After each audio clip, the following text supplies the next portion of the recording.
الحمد للہ والصلاۃ والسلام علی رسول اللہ۔ بسم اللہ الرحمن الرحیم۔ اپنی ذاتیوں کی معافی مانگنے والوں پر اللہ تعالیٰ کی رحمت۔ حضرت ابو ہریرہ رضی اللہ تعالی عنہ سے وہ فرماتے ہیں کہ اللہ کے رسول صلی اللہ علیہ وسلم نے ارشاد فرمایا،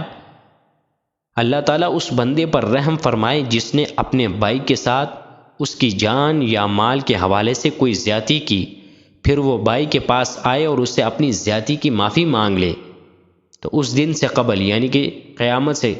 کہ جب اس کی نیکیاں لے لی جائیں گی یا اس کے ساتھی کے گناہ اس کے گناہوں میں شامل کر دیے جائیں گے۔ معلوم ہوا حدیث سے کہ جب ہم اپنے مسلمان بھائی یا اپنے ذاتی بھائی کے ساتھ کوئی زیادتی کر بیٹھے، کوئی ظلم کر بیٹھے، تو ہمیں اپنی انا کو چھوڑ کر اس سے معافی مانگ لینا چاہیے کہ جو زیادتی میں نے تمہارے ساتھ کی ہے تم وہ مجھے معاف کر دو، اس سے قبل کہ اللہ تبارک و تعالیٰ بروز قیامت جس کے ساتھ تم نے زیادتی کی ہے اس کے گناہ تمہارے پلڑے میں ڈال دیے جائے۔ اللہ رب العزت ہمیں ان احادیث پر صحیح معنوں میں عمل کرنے کی توفیق عطا فرمائے۔